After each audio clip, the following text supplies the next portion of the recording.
முன்னாள் பொது பாதுகாப்பு அமைச்சருக்கு சிஐடி அதிரடி அழைப்பு. நாட்டில் புதிதாக களமிறங்கும் சிறப்பு அதிரடிப்படை. மோடி தமிழர் தரப்பு சந்திப்பு இன்னமும் முடிவில் என்கின்றார் சுமந்திரன். குறைக்கப்பட்ட கொடுப்பனவுகள் போராட்டத்தில் குதிக்கும் ஊழியர்கள். எந்த வழியூடாகவும் ராணுவத்தை தண்டிப்பதற்கு இடமளிக்க மாட்டோம், விமல் வீரவன்ச ஆவேசம். அரசாங்கம் அநீதியாக கொலை செய்யப்பட்டவர்களுக்கு நீதியை பெற்றுக் கொடுக்கும், என்பிபி தரப்பு உறுதி. விளாடிமிர் புடினை கொலை செய்ய சதி திட்டம், தீப்பிடித்து எரிந்த கார். முன்னாள் பொது பாதுகாப்பு அமைச்சர் டெரான் எல்லஸ் குற்றப்புலனாய்வு திணைக்களத்துக்கு அழைக்கப்பட்டுள்ளார். இதன்படி வரும் திங்கட்கிழமை காலை 10 மணிக்கு இவர் அழைக்கப்பட்டுள்ளார். மாதிரி வெலிகமவில் உள்ள ஒரு ஹோட்டலுக்கு அருகில் 2023ஆம் ஆண்டு நடந்த துப்பாக்கி சூட்டு சம்பவத்தின் போது கொழும்பு குற்றப்பிரிவை சேர்ந்த ஒரு காவல்துறை சார்ஜென்ட் இறந்தது தொடர்பாக வாக்குமூலம் பெறுவதற்காக அவர் அழைக்கப்பட்டுள்ளதாக தெரிவிக்கப்படுகின்றது. இந்த சம்பவம் தொடர்பாக முன்னாள் ஐஜிபி தேசபந்து தென்னகோன் உள்ளிட்ட ஒரு குழு கைது செய்யப்பட்டுள்ளது. அதே நேரத்தில் தேசபந்து தென்னகோனை தவிர மற்ற சந்தேக நபர்களுக்கு பிணை வழங்கப்பட்டுள்ளது. இருப்பினும் இந்த சம்பவம் குறித்து முன்னாள் அமைச்சருக்கு தெரிந்திருக்கலாம் என்ற சந்தேகத்தின் காரணமாக இவ்வாறு விசாரிக்க திட்டமிடப்பட்டுள்ளதாக தெரிவிக்கப்படுகின்றமை குறிப்பிடத்தக்கது. எந்த வழியூடாகவும் ராணுவத்தை தண்டிப்பதற்கு இடமளிக்க மாட்டோம் என முன்னாள் அமைச்சர் விமல் வீரவன்ச தெரிவித்துள்ளார். அதோடு படையினர் பெற்றுத்தந்த வெற்றியை நாம் மறக்கவில்லை எனவும் அவர் குறிப்பிட்டுள்ளார். இது தொடர்பில் அவர் மேலும் கூறியதாவது: இனப்படுகொலை நடந்தது என்றும் படையினர் 40,000 பேரை கொலை செய்தனர் என்றும் குற்றச்சாட்டு முன்வைக்கப்படுகின்றது. இவ்வாறு படையினர் சட்டத்துக்கு புறம்பாக 40,000 பேரை கொலை செய்தனர் என்றால் பெயர் பட்டியல் எங்கே? வெளிநாடுகளில் உள்ளவர்களின் போலியான சாட்சியங்களின் அடிப்படையில் தகவல்களை வெளியிடுவதில் பயனில்லை. இறுதிப் போரின் போது விடுதலை புலிகளிடமிருந்து 2,97,853 பேரை படையினர் மீட்டனர். இது தொடர்பான பெயர் பட்டியல் உள்ளது. ஆனால் ஆதாரம் இல்லாத 40,000 பற்றியே கதைக்கின்றனர். எனவே இந்த பழிவாங்கலை சர்வதேசம் நிறுத்த வேண்டும் என்று அவர் மேலும் தெரிவித்துள்ளார். அடுத்த வாரம் இலங்கை வரும் இந்திய பிரதமர் நரேந்திர மோடியை சந்தித்து பேசுவதற்கு வாய்ப்பளிக்கும்படி நாங்கள் தமிழரசு கட்சியினர் உட்பட தமிழர் தரப்பு பிரதிநிதிகள் கோரியிருக்கின்றோம்.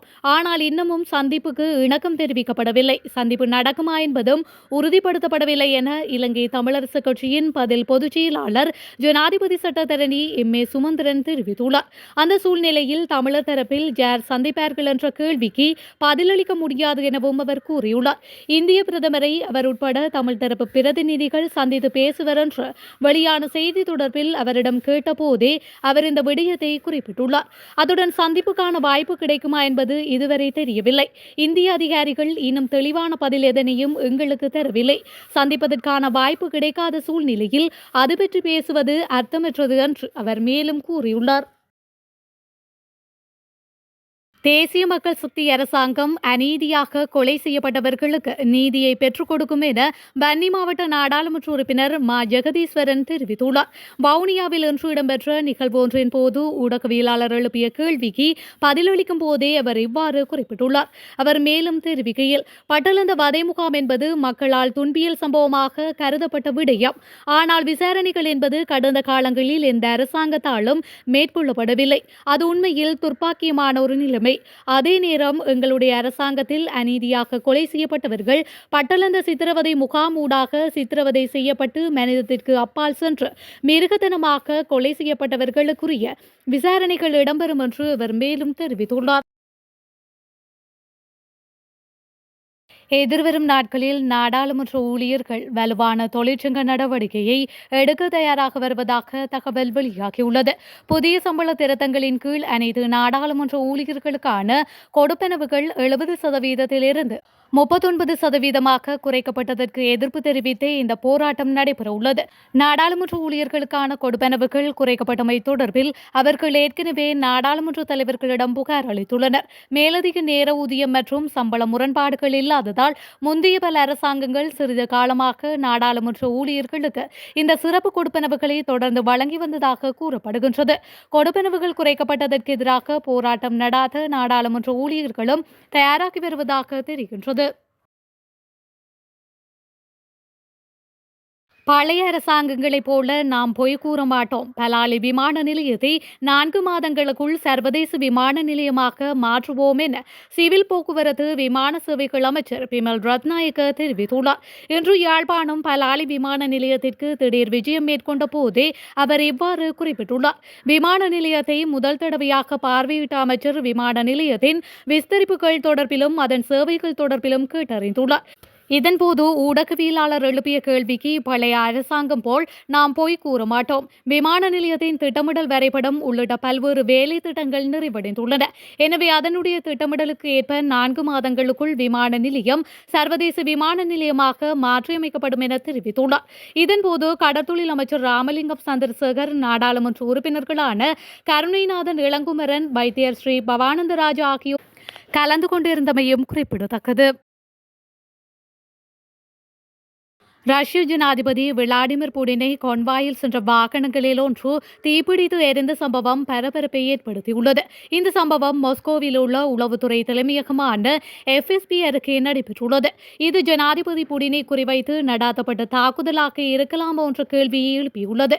இது தொடர்பாக சமூக வலைதளங்களில் வைரலான காணொலிகளில் கார் தீப்பிடித்து எரிவதும் அங்கிருந்தவர்கள் தீயை கட்டுப்படுத்தும் பணிகளில் ஈடுபடும் காட்சிகளும் பதிவாகியுள்ளது. ஜனாதிபதி கொன்வாயில் இடம்பெற்றிருந்த ஆவுரஸ் செனட் லிமோசின் ரக கார் ஒன்றின் என்ஜின் பகுதியில் தீ பரவ ஆரம்பித்து பிறகு முகப்பு பகுதி முழுக்க பரவியதாக கூறப்படுகின்றது. இந்த சம்பவத்தில் காரின் பெரும்பாலான பகுதி சேதமடைந்துள்ளது. தீப்பிடித்து எரிந்த காரில் இருந்தது யார் என்பது பற்றி எந்த தகவலும் இதுவரை கிடைக்கப்பெறவில்லை. அடுத்த வாரம் இலங்கை வரும் இந்திய பிரதமர் நரேந்திர மோடியை சந்தித்து பேசுவதற்கு வாய்ப்பளிக்கும்படி நாங்கள் தமிழரசு கட்சியினர் உட்பட தமிழர் தரப்பு பிரதிநிதிகள் கோரியிருக்கின்றோம். ஆனால் இன்னமும் சந்திப்புக்கு இணக்கம் தெரிவிக்கப்படவில்லை. சந்திப்பு நடக்குமா என்பதும் உறுதிப்படுத்தப்படவில்லை என இலங்கை தமிழரசு கட்சியின் பதில் பொதுச் செயலாளர் ஜனாதிபதி சட்டத்தரணி MA சுமந்திரன் தெரிவித்துள்ளார். அந்த சூழ்நிலையில் தமிழர் தரப்பில் யார் சந்திப்பார்கள் என்ற கேள்விக்கு பதிலளிக்க முடியாது எனவும் அவர் கூறியுள்ளார். இந்திய பிரதமரை அவர் உட்பட தமிழ் தரப்பு பிரதிநிதிகள் சந்தித்து பேசுவர் என்று வெளியான செய்தி தொடர்பில் அவரிடம் கேட்டபோதே அவர் இந்த விடயத்தை குறிப்பிட்டுள்ளார். அதுடன் சந்திப்புக்கான வாய்ப்பு கிடைக்குமா என்பது இதுவரை தெரியவில்லை. இந்திய அதிகாரிகள் இன்னும் தெளிவான பதில் எதனையும் எங்களுக்கு தரவில்லை. சந்திப்பதற்கான வாய்ப்பு கிடைக்காத சூழ்நிலையில் அது பற்றி பேசுவது அர்த்தமற்றது என்று அவர் மேலும் கூறியுள்ளார். முன்னாள் பொது பாதுகாப்பு அமைச்சர் டெரா நெல்லஸ் குற்றப்புலனாய்வு திணைக்களத்துக்கு அழைக்கப்பட்டுள்ளார். இதன்படி வரும் திங்கட்கிழமை காலை 10 மணிக்கு இவர் அழைக்கப்பட்டுள்ளார். மாதிரி வெலிகமவில் உள்ள ஒரு ஹோட்டலுக்கு அருகில் 2023ஆம் ஆண்டு நடந்த துப்பாக்கி சூட்டு சம்பவத்தின் போது கொழும்பு குற்றப்பிரிவை சேர்ந்த ஒரு காவல்துறை சார்ஜென்ட் இறந்தது தொடர்பாக வாக்குமூலம் பெறுவதற்காக அவர் அழைக்கப்பட்டுள்ளதாக தெரிவிக்கப்படுகின்றது. இந்த சம்பவம் தொடர்பாக முன்னாள் IGP தேசபந்து தென்னகோன் உள்ளிட்ட ஒரு குழு கைது செய்யப்பட்டுள்ளது. அதே நேரத்தில் தேசபந்து தென்னகோனை தவிர மற்ற சந்தேக நபர்களுக்கு பிணை வழங்கப்பட்டுள்ளது. இருப்பினும் இந்த சம்பவம் குறித்து முன்னாள் அமைச்சருக்கு தெரிந்திருக்கலாம் என்ற சந்தேகத்தின் காரணமாக இவ்வாறு விசாரிக்க திட்டமிடப்பட்டுள்ளதாக தெரிவிக்கப்படுகின்றமை குறிப்பிடத்தக்கது.